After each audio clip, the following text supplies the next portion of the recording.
Welcome to M&A Science, where leading M&A practitioners share lessons learned from their experience. If you're interested in keeping up with the latest from M&A Science, visit mascience.com and subscribe to our free newsletter. Every Monday, we share highlights from our interviews and invitations to events as we build the greatest community of forward-thinking M&A practitioners. Again, that's mascience.com. I'm your host, Kison Patel, CEO and founder of M&A Science. Joining me today is Kevin Griffin, Executive Director, Corporate Development at JLL. Jones Lang LaSalle is a global commercial real estate services company founded in the United Kingdom with offices in 80 countries, traded on NYSE under JLL. Today, we're going to talk about the complexities of doing smaller deals.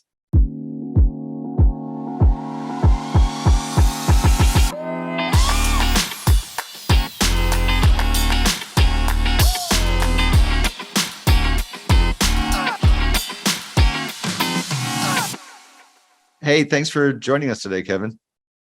Thank you, Kison. Pleasure to be here. Can we kick off with a little bit about your background? Yeah, absolutely. Sure thing. So I've been with JLL for 15 years, where I've had a number of different finance leadership roles. Currently, I'm the head of our real estate services corporate development team. And I know you gave a little bit of a explanation of JLL before, but just to add a little bit more color to that, JLL is one of the largest global commercial real estate services and advisory firms with approximately $8 billion in fee revenue and a little less than 100,000 employees globally.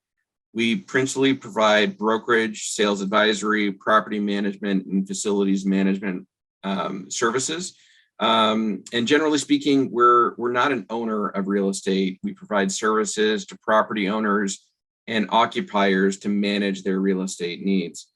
So in the context of what I do, I oversee all of the acquisitions globally of other commercial real estate services firms. And over my tenure with Corp Dev, I've overseen over 30 acquisitions. I'm curious, given the size and depth of JLL, why as a Fortune 200 company have you decided to focus on smaller deals? Yeah, it's a good question. And it's not to say we don't do larger acquisitions. HFF was a $2 billion acquisition and transformative for our capital markets business. But real estate, no matter how global a firm you are, no matter how large a firm you are, it's inherently still a local business. And what that means is that you have a few Goliaths like JLL, CBRE, Cushman, but it's also very fragmented with smaller regional boutique firms that are just ripe for consolidation. And so acquisition of smaller regional boutique firms has been a great way that we've found scale and regional expertise.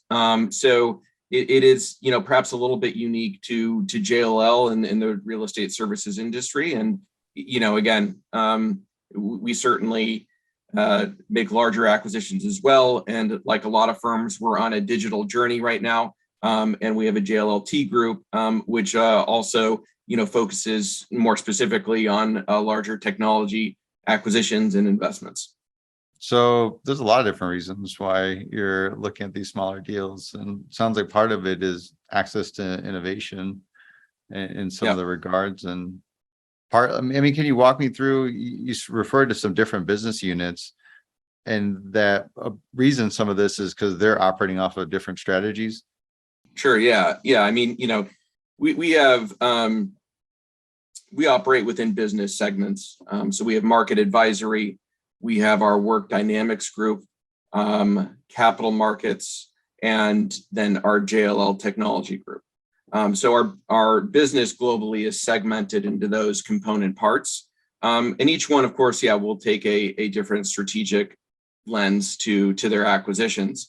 And what is common most often within market advisory and oftentimes work dynamics, and market advisory would typically encompass brokerage, is the best example of our market advisory business. That's where you see a lot of, local, more regional boutique firms, which would be on the smaller side, right? Compared to something like HFF, which was a much larger acquisition for us. In that instance, you're doing essentially a roll-up with the different brokerage houses. Then another area where you're doing those larger deals, that could be opening up whole different lines for you completely. Sure. And Sure. then on the technology side, what's the driver there? Is that very strategic in terms of what you're buying, or is it just general in the space looking for tech companies? No, it's very strategic. There's an entire group just dedicated to our technology strategy. Our largest and most recent acquisition there was of building engines. So it really adds a lot of capabilities in the technology space, and allows us to realize a lot of cross synergies between our core services and then these new capabilities that we're either acquiring, building, or investing in. When you look at the deals you're approaching, how much of that goes through a competitive process versus you're directly sourcing those opportunities? Yeah, it's been an interesting mix. Lately we've been getting a lot of deals through more of a competitive process. So it's just been a very up until lately been a pretty frothy market. A lot of deals being shopped by investment banks and going through a competitive process. Historically, at least on the services side of things, we've been much more successful, frankly, with deals that have not been through a competitive process. And I think there's a number of reasons for that. But yeah, it certainly the deals we've been looking at in terms of doing an initial due diligence review, I'd say the majority as of late have been competitive, although I would like to see more outside the competitive process. Let's talk about that. Why? Yeah. Let's talk pros and cons. Yeah.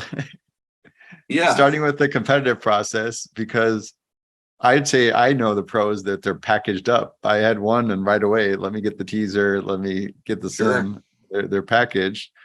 Sure. But yeah, tell me what's the pros and cons of competitive process? Yeah, absolutely. I mean, obviously price can be an issue in a competitive process. That's not All right, going to be cons, price. that's not going to be a big surprise, but one aspect outside of price that's always really an issue with us that we need to navigate through is the timing. A competitive process is usually set up with very tight deadlines. And in my opinion, those timelines are set up to force you to make a decision, but not necessarily the right decision. We're not an M&A shop like a private equity firm. We have multiple stakeholders that need to be involved, a governance process that is set up for a very specific reason to make sure that we're being very prudent in the decisions that we're making. And I also need to make sure, frankly, from my end, that I'm not unnecessarily pulling in internal resources, all the different functional teams that need to come together to ultimately execute on a transaction. I need to make sure that I'm not pulling them in prematurely. I can't be the boy that cried wolf, and then have them not take me as seriously when I really do have a deal that needs to move fast and we need to push it through to execution. So my team handles as much of the pre-due diligence as possible. I need to make a very calculated decision in terms of when we accelerate and pull in more resources. But the competitive process is just not really set up to cater to that as much. So that can be difficult. Another big problem, in my opinion, is that the competitive process oftentimes lacks the personal interaction with the principals that I really am looking for. I think one of JLL's greatest selling points is our culture. And frankly, when bankers are in the middle of that process, it's very difficult for either side to get a true sense of the culture. And as I said, historically, we've been most successful with deals that are not through a competitive process. And I would really attribute a lot of that to the personal interaction that we're able to establish. and that rapport, which is just harder to get to through a competitive process. These are good. I got it. You made me think of one that I've been thinking about to doing all these interviews is now I know you don't directly execute on integration, but how that process impacts your integration planning. Mm-hmm. Yeah. Yeah. I think I might have somewhat of a touch on that a little bit later on one of the other questions. But what do you mean by that though, exactly? Well, if it sort of throws those timelines off, if you're compressing timelines of a deal in general, then you're essentially compressing a lot of the considerations on all the integration work you're going to do. I mean, absolutely. And a lot of the pre-integration work, right? It's, again, the timelines in the competitive process that we've seen are just very rushed. And when integration is so critical, especially for us when we're looking at services deals, right? Where the talent and retaining talent is so important. That integration piece and getting that right is critical. And when you're rushed through a process, it doesn't enable you necessarily to put that level of thought and consideration into it that you otherwise would have been able to if you could have just, slowed it down just a little bit, right? Okay. Make sure you're getting the correct stakeholders together to discuss that. I got it. And that it does weave it back into the personal relationships. So the four takeaways I got: one, price. If it's competitive, you expect to pay more money. Yeah. Timing, because you have these artificially compressed timelines that force you to make decisions, you're putting less consideration on those decisions, which means, are you making better decision? Well, the formula is more consideration. You tend to make better decisions. Mm-hmm. I like the example about where you're pulling people in to look at deals, and these competitive auction processes, you have a lot lower odds of winning them. So now you become the boy that cried wolf, and have so many of these false alarms that you're throwing off. And then you don't get as depth of considerations as you would when you have that higher certainty of the deal you brought up. And then the other piece I liked, which I think is my big lesson for the past year, is the personal relationship.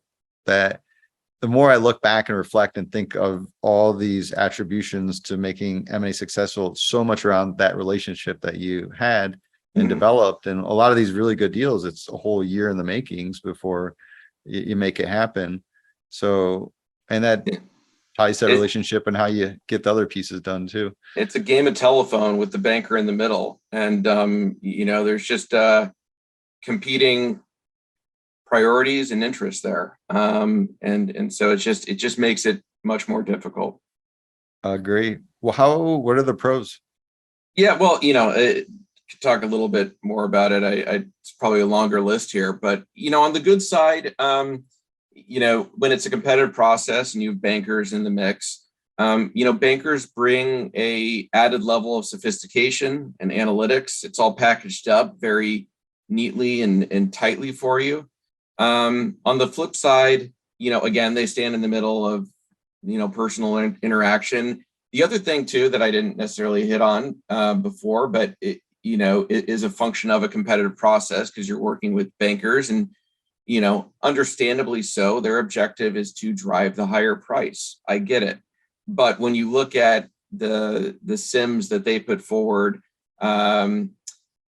it's more often than not, I'd say also almost in every single instance, just completely unrealistic pie in the sky growth forecasts. It's the classic story of the hockey stick growth, and they're right on the precipice of achieving that, right?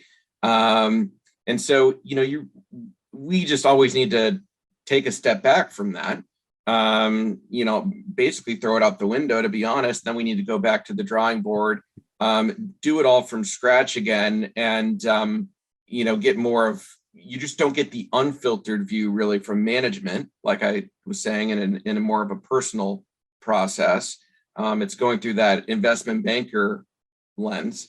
And so you need to kind of go back to the drawing board, and that can just take more time. It can cause more confusion.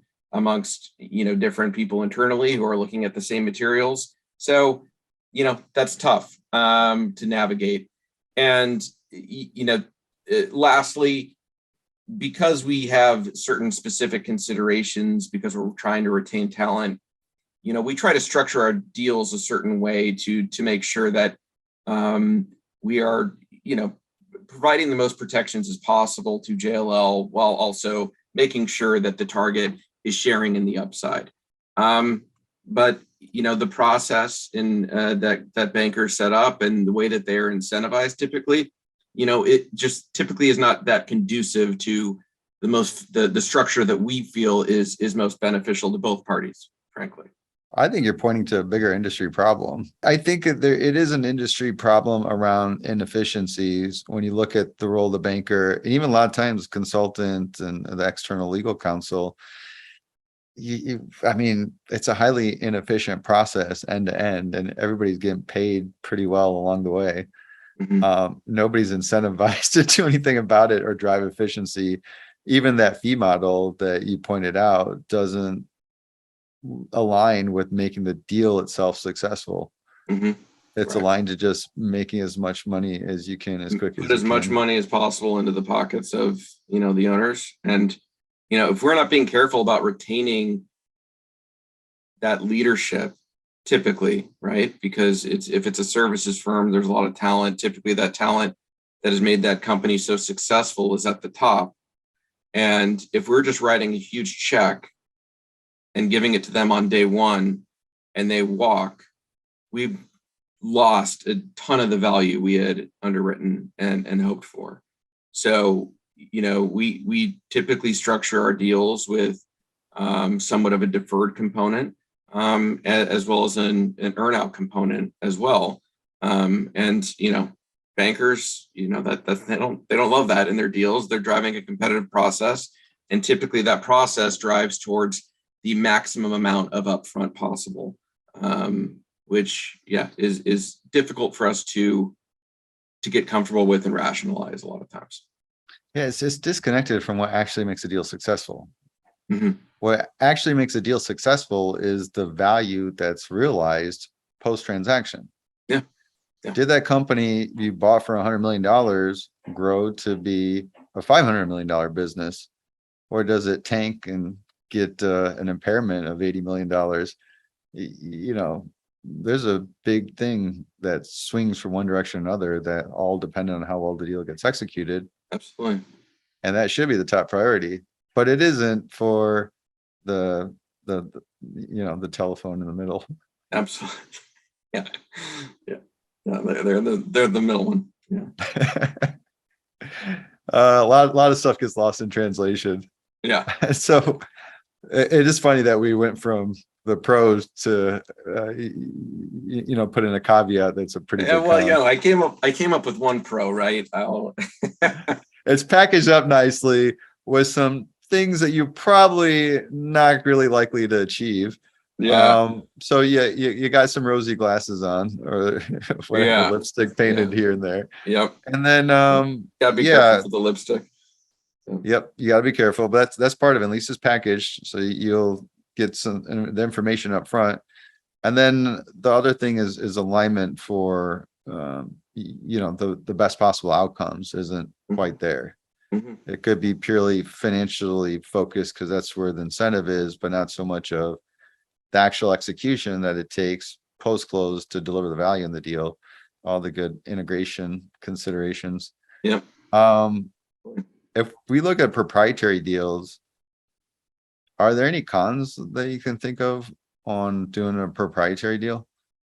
Proprietary deals, smaller deals, I think that they are harder in a lot of respects as well. For one, there's typically a lot of education that goes with those. And again, I'm somewhat conflating smaller deals and proprietary deals because that's typically the case. But there's a lot of education that goes on. These are smaller shops. Typically, this is probably their first time selling a business. or even being tangentially involved in the sale of a company. So you got to explain that process to them, and you got to make sure that they're comfortable in understanding that you're, leading them along in the process and being as open and transparent as possible. A lot of times too, because they're smaller, their books may not be as clean as that you would like them to be, and that's what an investment bank a lot of times will do, is come in and package things very nicely and do more of an audit. But a lot of times you're looking at companies where they may not even be audited. Sometimes they manage their financials off of Excel. So it's incumbent upon my team to filter through that information and make sure that we're getting to the correct financial analysis to start with, the correct baseline, right?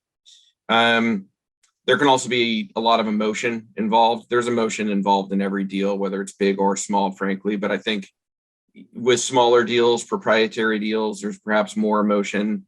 It's smaller, they may know every single employee at that firm. And if they're a good cultural alignment, they should be invested in what's best for those employees as well. So, that can certainly be elevated as you get closer to signing and close, those emotions. And then, retention, again, you're buying a company, because of the talent a lot of times in these situations.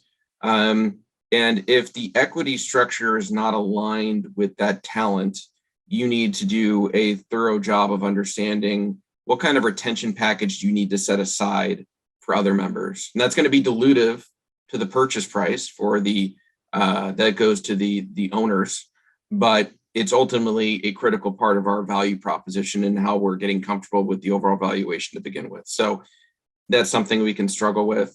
And then lastly, valuation and deal structure. I think on smaller deals, a miss or a mistake on underwriting can sometimes loom larger. So we need to be extra thorough and diligent. And then, as I previously mentioned, deal structure, we have specific reasons why we, structure deals the way that we do. And that is, something that is much more important and critical on, smaller deals. And if it's a proprietary deal, we have an easier time explaining that to them, right? And so that's why I tend to see more success there. Okay, we'll get to the pros here. You got a good number of cons because there's more education. If it's someone that's not as familiar with the process, they can be more unorganized, which gives you more work to do. Emotional management, dealing with the other principal directly, and then building out your retention, which I think you got to do either way. And then the valuation, coming to terms and agreement there, as well as the deal structure. Yeah. The main pro, right, is if it's proprietary, I can get it done. Right? No telephone in the middle. Yeah, we don't have the game of telephone. And I think again, the biggest pro, which outweighs any of these cons, frankly, because all these cons are just, that's what I'm paid to do, right? Is to work through these issues. But the biggest pro is that I can develop a personal relationship with those owners, with those principals. And I actually heard it said on your podcast, Kison, by another interview. I forget which one, but companies aren't bought; they're sold, right? It's ultimately the decision of the owner where they want to go, and I think there's tremendous benefit in going to a strategic, tremendous benefit in going to JLL, again, largely because of our culture, but and all of the upside and potential we bring to elevate careers, across that target's platform. And that just doesn't always come through as much in a competitive process. So I'll take all of these cons for just that pro, right? Just the ability to actually develop that relationship and have the greatest likelihood of success all the way around. The relationship part, I think you're onto it, because you have real relationship, that quality of a relationship. And what I'm getting to is I feel like there is a distinct difference between buying a business through an auction versus that proprietary, that you're hitting it right on. It starts with that relationship, and then expands out to, hey, shit comes up, we're going to work through this a lot easier because we just have that relationship. We figure Yeah. it out, and that Yeah. give take there, and how you're going to come together and work together for the years to come. I don't Yeah. know. I'm just curious how that impacts it, where you have that relationship front on to get the deal done, to where you don't, to these things that expand and actually become more valuable Yeah. activities. Absolutely. I mean, it's a good point. I mean, it's worth stating that I believe JLL believes in total transparency and honesty, and that goes in all aspects of business, but in particular, I take that to heart with acquisitions and leading that process. When I go to explain the process to a target, I'm going to explain it from start to finish, and I'm going to put out, this is what it's going to take. This is the lift it's going to take. Do you have the resources available in order to kind of pull together this type of information, get it to us in a timely way, and work with us? I'll be in the trenches with you to help navigate this, but this is what it's going to take. Also, these are the general methods that we've used to, come to evaluation. I'm not going to open up the book entirely and say, here's the model, you tell me if it looks good, right? But it's an open conversation about, this is the way that we've valued your business. This is the adjusted EBITDA that we've come to, and these are the adjustments that we feel are reasonable and why, and coming to that alignment. And then, from there, establishing that level of trust from the outset really carries through the rest of the transaction, in my opinion, because you're right, you are going to come across numerous issues as you move through the process. I've never worked on a deal where I could say that was an easy deal. There are no easy deals. They all come with some level of complexity, some last minute curveball. And if you've established that level of trust from the beginning, you're going to have a lot more success working through those issues later on as well. Yeah, those are really valid points.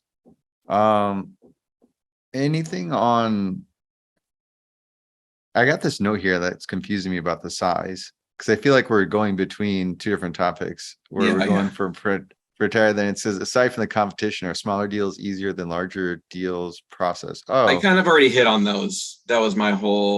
That's kind of where I said that, I was somewhat conflating proprietary deals and small deals, because I do think they're correlated to a certain extent.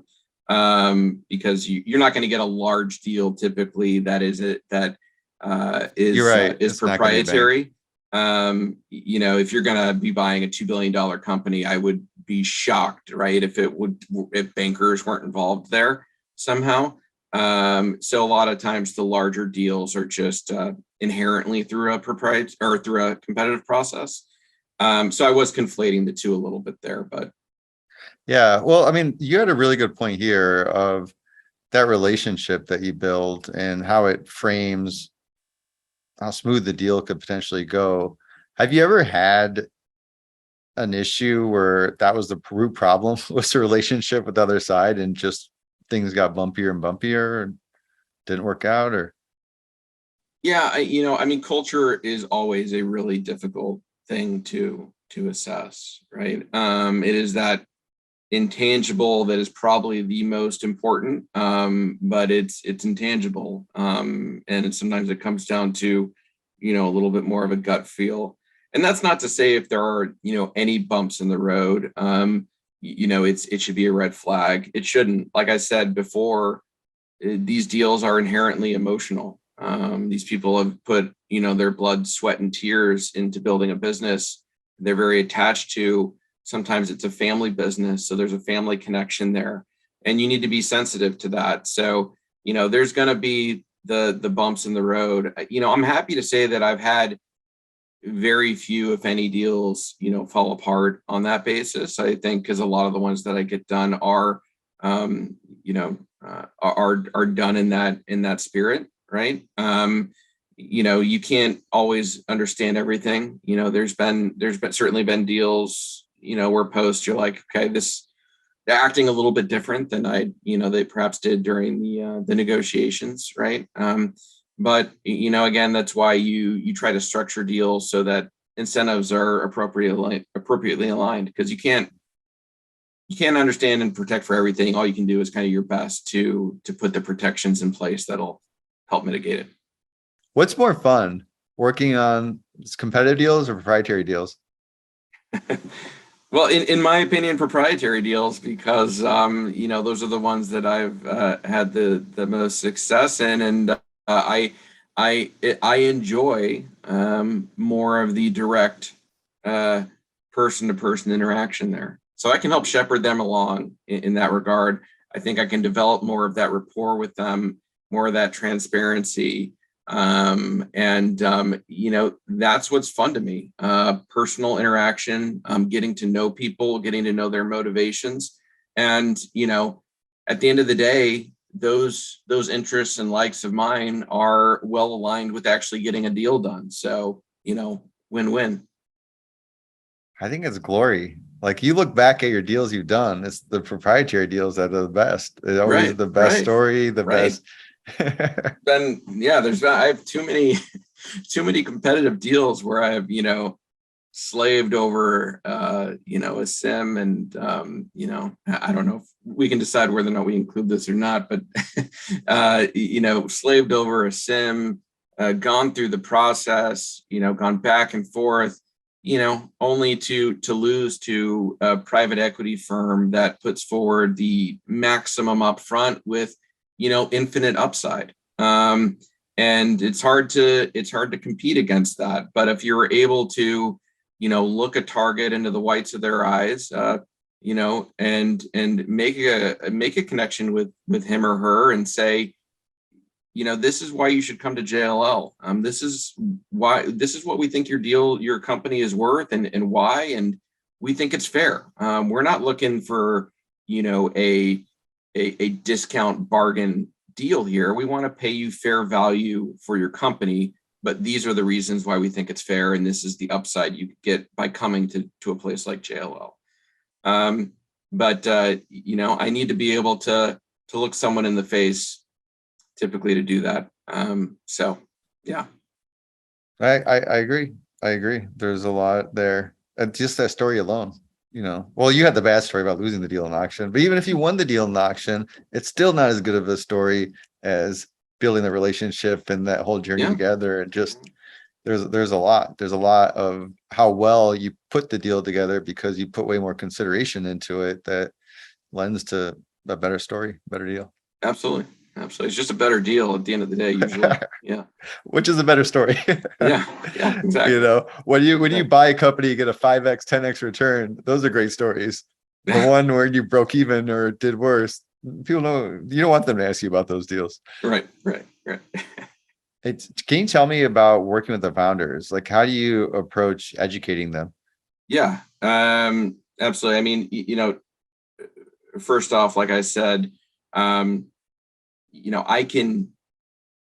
can shepherd them and guide them along in the process. I've been asked by them sometimes, do I need to get a banker involved? This won't surprise you, but my answer is no, you don't need a banker involved.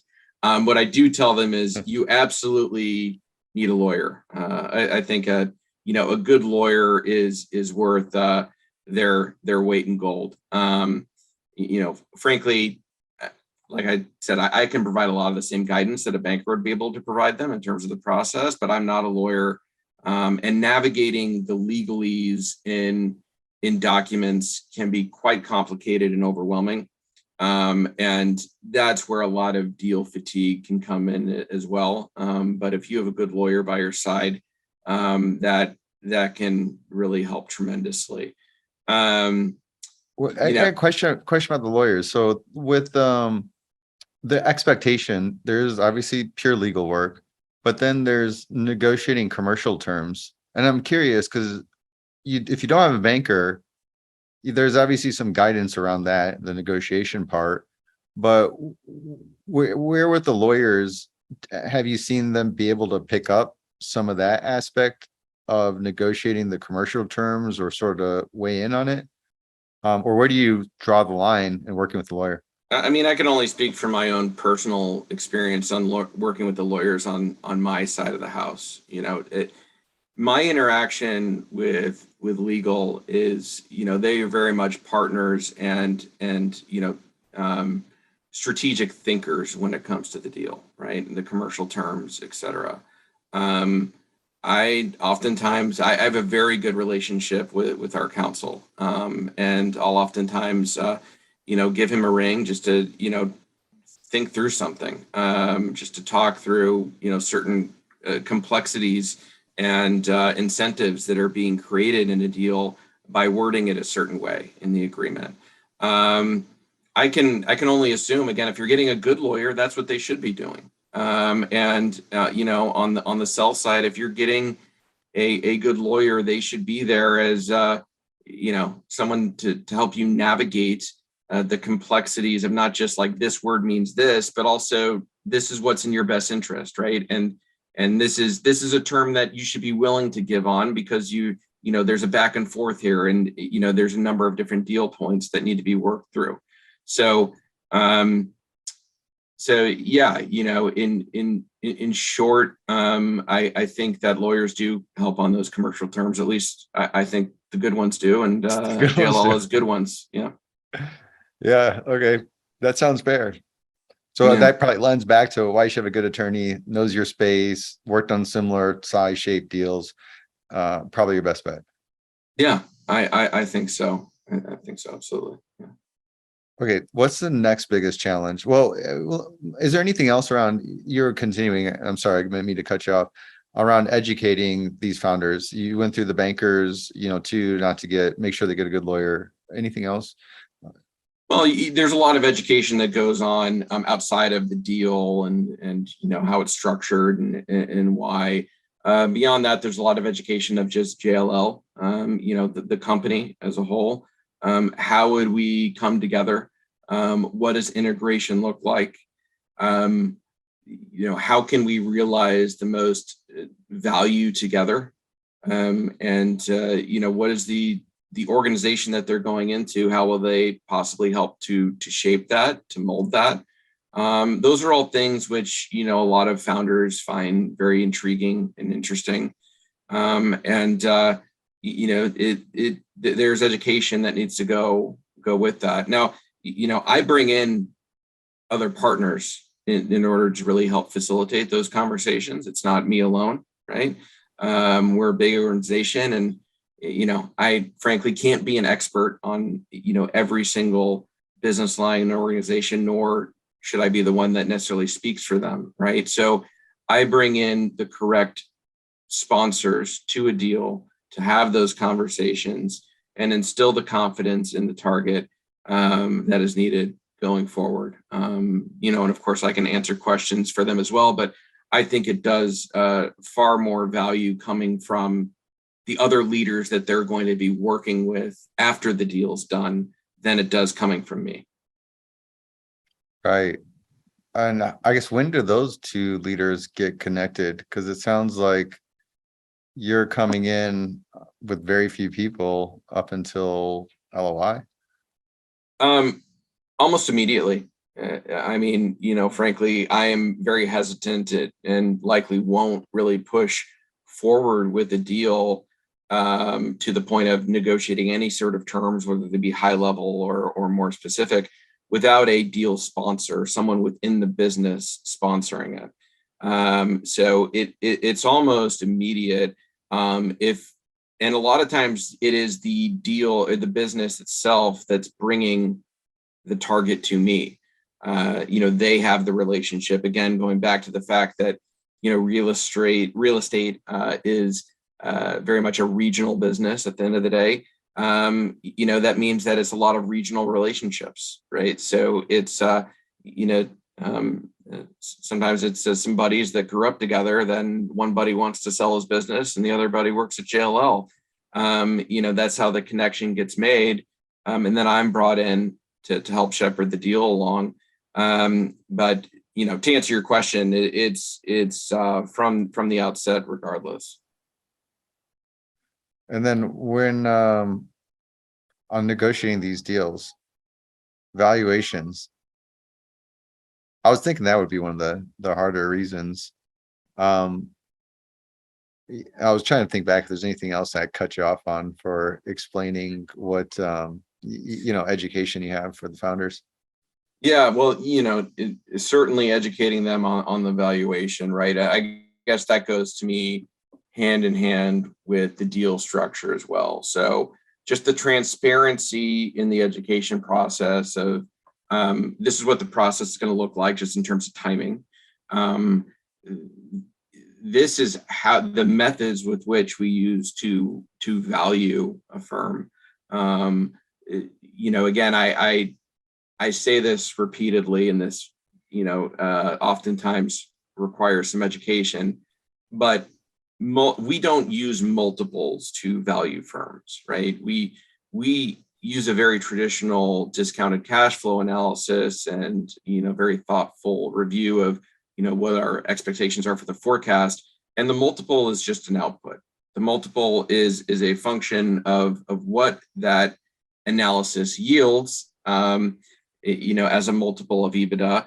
And what the revenue multiple is typically a function of what that margin percentage is, right? A higher margin percentage business is going to get a higher revenue multiple as a result. So, I need to do a lot of education on that typically, because one of the big pitfalls of coming into a negotiation or target is, they hear multiples being thrown out there, from various colleagues that they've spoken to, or, another friend who sold their business.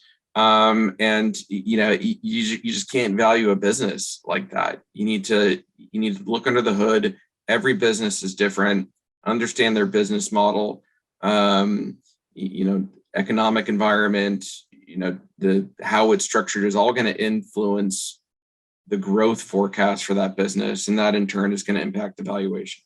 How do you negotiate these deals? Well, it starts with again, the education, explaining to them how we came up with the valuation. That's usually, for me, at least this is my preferred method of negotiating a deal, I should say. Come to them with transparency in terms of this is the value we see in the business. Tell them, we don't expect a response now. Digest it, come back with any questions you have. But ultimately, the other party needs to be engaged in the back and forth there. You need to understand, where they are, and that serves as kind of a bookend.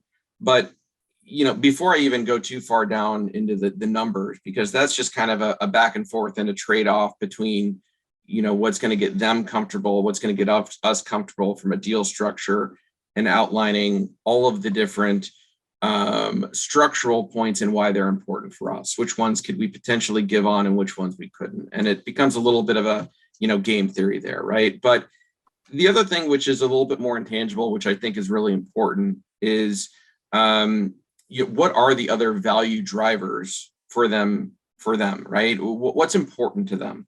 Obviously, price is important. That's kind of a given, right?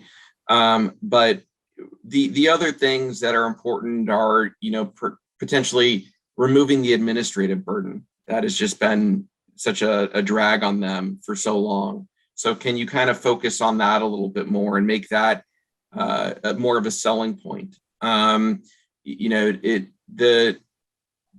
The long-term vision and opportunity for their employees, right? So, explaining to them how much opportunity there is within JLL. And frankly, I'm, living proof of that. 15 years working my way up into different roles, different levels of responsibility, and being challenged at, every step of the way. So, highlighting that to them, just larger strategic vision for the company. Do they have a real passion behind what they're doing, and therefore joining a firm that helps accelerate that vision How important is that to them? So, it's, if you get too focused on just the numbers, it can just become very robotic. And you may end up kind of giving on more things than you really need to, because you haven't spent enough time understanding all of the different pain points for the seller, not just price, and focusing on those as well. It sounds like it's almost, if I spend more time on the other, it'll benefit me on the other side. Absolutely. Yeah. Spend the time developing those relationships, and it'll pay big dividends in multiple ways. Yeah. How do I correlate that with my effort on my financial offer, where I feel like I got a really strong alignment on the vision, and they're potentially empowered that way that I could cut my offer in half? And is there some kind of way to balance that or is that like a gut feel, or is an actual calculation there? Yeah. Again, I mean, we're not looking to drive some huge discounted valuation here. You aren't, but I am. That's what I'm trying to do here. Right. I think when you hit a certain size of balance sheet, then you tend to want to balance it out for the long run. But when you're a really hungry, scrappy startup, then you're trying to squeeze everything you can. Yeah, you want to maximize it. I think you need to have a realistic discussion in terms of, listen, 20 times EBITDA, it's just not, it's not going to work, right? Like, you just need to level set your expectations here. Maybe providing them some educational materials on, what the market is doing. And, again, we don't value based on multiples, but multiples do serve a good purpose in terms of making sure that you're within the guardrails, right? So, helping them understand that this is ultimately a fair value at the end of the day. And maybe to segue into something else that I know that we wanted to talk about, Kison, but the earnouts do provide, and it's something we utilize a lot, but it provides that additional upside to help bridge the valuation gap, give them additional upside, and share in, something that they can share in with that strategic vision. But earnouts typically are a way that we ultimately bridge the valuation gap at the end of the day. So let's role play that out. Say we got the 20x EBITDA expectation, and you're at 10x EBITDA expectation. How do you start conceptualizing using an earnout or fixing it in when making an offer? Yeah. Well, first off, those multiples are crazy to begin with, but we can roll. we can roll with the hypothetical. We're being very optimistic. We're talking. I mean, that's this might be a couple decades out. Yeah, that's very optimistic. What's the regenerative AI? We're on the buzziest thing right now. Okay, so we're throwing out some good buzzwords here. So the value, the multiple's ticking up. Okay. AI, slap AI in there. Multiplier goes up. Sure. Technology enabled, all of that good stuff. So. So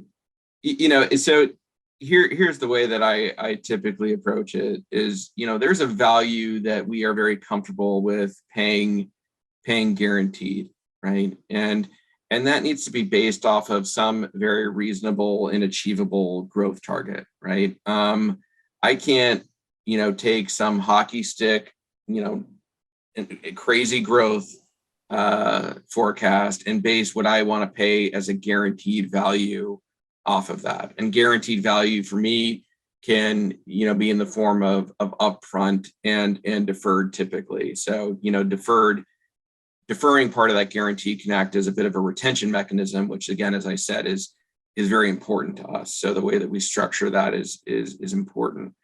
And then, it comes. So first establishing how I arrived at what that guaranteed value is. And then it typically turns to a conversation of, but what if it grows at, 30% CAGR? Fair point. I think, frankly, we're probably enabling that to a large extent, or bringing a lot of synergies that help to drive that forward. But here's what we'd be willing to share in that upside if you did achieve that 30% CAGR growth, right? And frankly, we expect to receive a little bit more of a return in that scenario as well. We're not giving away 100% of that value. We should see a higher return in that upside as well. But the seller will also, be very happy with seeing more dollars in their pocket and achieving a higher overall multiple than they would have if we just use kind of the baseline level of growth expectation. So, it again comes down to education and walking them and shepherding them through that. But a lot of times they will have a number in their mind, and typically it's we just need to paint the picture that you can get there, but there's going to need to be some contingency behind that. And here are all the reasons why we think you can do it, because we're going to really accelerate your platform, and here's how we're going to help you throw gasoline on the fire, so to speak. And so, they can get comfortable with that being very much a reality. So let's say $200 million business is the expectation, and we think it's 100 million. I get that, understand where they feel they're at and understand why and those parameters, so you can at least know exactly where you got to be. But when you're thinking through adding the earnout in, I'm still stuck on how do you supplement your current offer?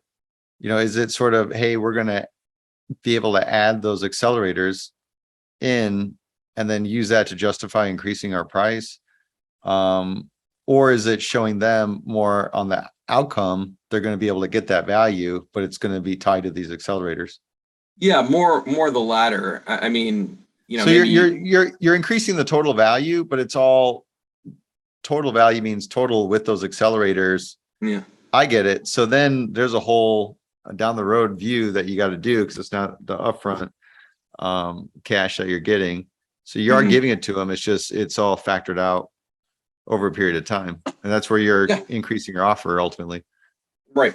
No, exactly right. I mean, even in a competitive process, when we put forward an indication of interest, we'll put in that indication of interest, like, here is the maximum value that we think for your firm. But we think that X percentage of it will be guaranteed and X percentage of it will be subject to an earnout. Now, another thing with being, transparent and honest here is that, that upside, right, is not going to be based off of some insane growth forecast. Going back to kind of the crazy hockey stick growth numbers that we get from investment bankers, which, yield to just astronomical valuations. We don't want to put forward some insane value and say that, but 90% of it's going to be subject to an earnout, right? Because it's just so aspirational. We'd rather put forward an upside, if you will, an earnout target, which we feel is achievable. Because if it isn't achievable, then the target can quickly get out of the money, if you will, and then they're no longer motivated by the earnout. You don't want that either. You want it to be an achievable target where they are appropriately incentivized to continue to push towards that growth number. And if you make the number too large, it's just, A, frankly, I don't feel like it's honest. But B, it doesn't appropriately line incentives, in my opinion. Yeah, it's interesting. It's like a whole art to get really good at structuring these earnouts so that they work and don't lead to a big fight. Easier said than done, for sure. But what reasons people fight about? Is it the same stuff or is it different every time? Yeah, I mean, earnouts are really tricky, and frankly, like I said, we utilize them quite a bit, and I think we've been pretty successful in doing so. A few things make them difficult. For one, the timing of them can be tricky. I think that both sides, frankly, in a lot of cases, want a shorter earnout. The buyers oftentimes want a shorter earnout because earnouts can be an impediment to integration. They can slow down integration. Focus isn't necessarily where you want them to be, or there's less flexibility as the buyer to move the pieces around and kind of structure it in a way that you feel will maximize value, right? So there's that, and obviously the seller wants their money as soon as possible, right? So that's one thing. But typically, if it's a longer earnout, you are able to bridge a larger valuation gap. So there's kind of a tricky balance there. The other thing is that whatever KPIs you're putting out there to measure an earnout, you need to make sure that they're measurable, for one. Be careful about throwing out KPIs and targets, which, maybe I can measure that. I'm not sure. We'll figure it out, right? And then you're in a situation where there's just a lack of, clarity in terms of how that's being measured or what the numbers are that are coming in. So make them easily trackable, such as revenue and EBITDA, being two of the most common measures. But with EBITDA too, you got to be careful because there are a lot of expenses which may be out of the seller's control, which ultimately get added to a P&L post-acquisition. So, we're very careful, but if we're going to use EBITDA as a measure for the earnout, it's not really EBITDA at the end of the day. It's an adjusted margin for purposes of the earnout, if you will, that strips out a lot of expenses that we don't think are something that the target can manage. And we want to avoid that dispute as much as they do. That's a lot. You're making me scared of these earnouts now. No, I mean, when you do enough of them and you do them right, you really see the benefit of using them. I mean, we've had a lot of successful earnouts where they've really, been pushed to achieve that growth. They've received the full payout, and we feel great giving it to them. If they're hitting that earnout and you structure the KPIs in such a way that you're not going to get into a dispute, right? And there's been lessons learned along the way, right? I mean, we've structured deals where, I think there was a dispute because we did include more expenses ultimately that the target argued were not within their control, and it led to a dispute. But we've learned our lessons there, and have found more success as a result going forward. What are the things that you can do to make them work well? Or what are the things you can do to make earnout successful? Yeah, well, I mean, it's kind of the inverse of what I just said, right? I mean, it's avoiding those things that make them difficult. So, just being really thoughtful about what those KPIs are. They aligning incentives, right? You don't want incentives to be misaligned. Maybe a good example of this is that if you're acquiring a target and you want the leader of that business, you want him or her to take on a bigger leadership role that's beyond just the scope of what their business is that we're acquiring, right? They are going to be the lead for the entire Midwest, for example. Then you can't just structure an earnout that is on just their small piece of the business. I mean, A, you may not even be able to track it that way, right? But B, you don't want them to be solely focused on just the numbers that they impact their earnout and not the larger, the bigger picture, right? And the growth of the entire Midwest market. So, oftentimes what we'll do in that case is a combined earnout where we're combining our legacy business with their business and then putting together growth thresholds based off of that, so that they're frequently indifferent in terms of where the revenue is coming from. They're incentivized to grow it in either place because it's all going to add to their earnout contribution metrics. Yeah, that's actually a good way to think about it, is just don't stick to what's, the broader view, I guess. Make sure Yeah. that you look at the whole picture. Yeah, and Um, don't make them overly complex. I mean, gosh, I've seen some crazy math written around earnouts, right? I think the simpler you can keep them, that ultimately align incentives appropriately, and you're avoiding, silly things that could be disputed, like expenses that are completely out of their control, then you could really have a successful earnout as a result. how's retention with the smaller companies? Is it easier or harder than bigger deals? I don't know if it's easier or harder. At the end of the day, it's, similar type of mechanisms. Um, I I would maybe say that it's more, to a certain extent, I just put a little bit more weight in it when it's a smaller company, because typically if it's a smaller company, the talent is going to be a little bit more concentrated. They're probably going to have a smaller bench of talent, someone that could kind of step in and take up the leadership mantle. And and so it's just the consequences of having a a principal leave that is driving the bulk of the business in a smaller deal. It's going to impact a big or small deal, but in a smaller deal, it just may be less of an engine where the impact to the value could be much more significant. So it just takes us on a heightened focus for me on smaller deals. Yeah, it is. They're different. I Yeah. guess there's a way to look at it. It's not an apples to apples comparison there. Yeah. Are there any specific best practices you lean on to retain people? Yeah. Again,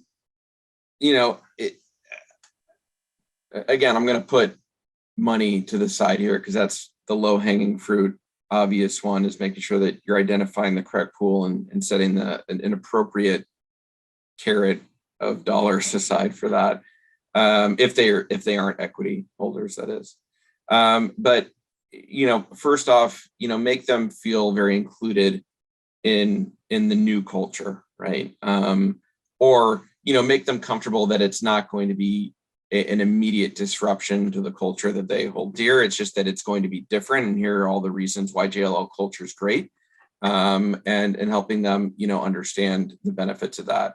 You don't want them to feel like they're on an island. You want to make them feel included, and a part of the team. And that starts with a very clear integration plan, and working closely with your HR team to set up kickoff meetings. Day one, having a huddle with the newly acquired team.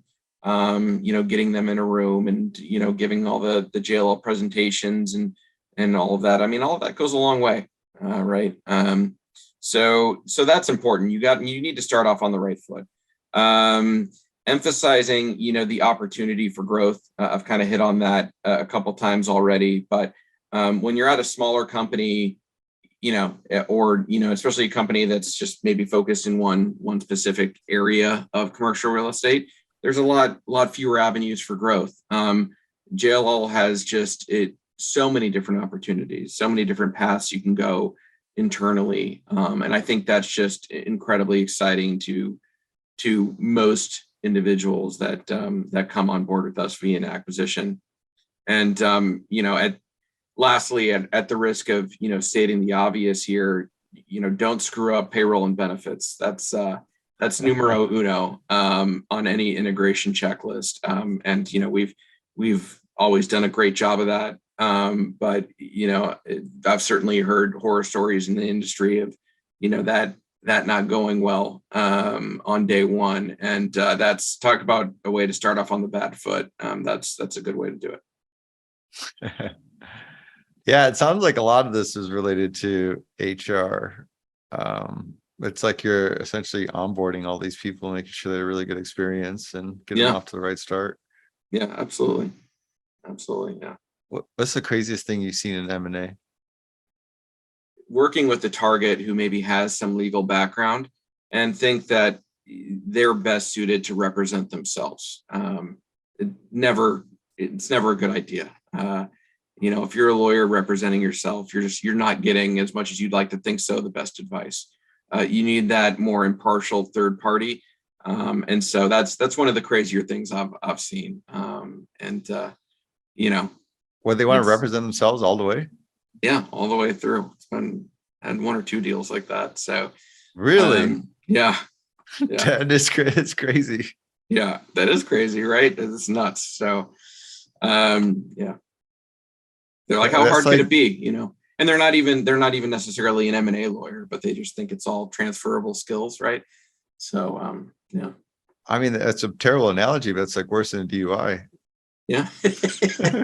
Right. Yeah, it's not a good idea. Like a way more just to collateral damage value there. I mean, it's geez. Yeah. Okay. Get an independent third party legal counsel always. Anybody, like at that point, Uncle Bill, he could do it. Like well, that too. It sometimes it hasn't even been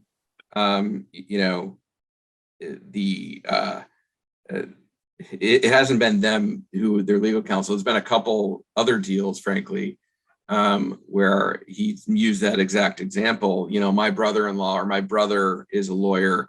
Well, do they do M&A law? No, he's a divorce attorney, but I really think that I could just save the money and use him. And I'm like, please give that a second thought. Like you want someone with an expertise here in M&A. So you'd be surprised how often that comes up. All right. So the hierarchy from terrible going up is yourself. And then the pretty much a random person at that point. And then it goes up to a dumb attorney, would actually be better. And then getting a good attorney. Yeah. Yeah. That's a good order. Yeah.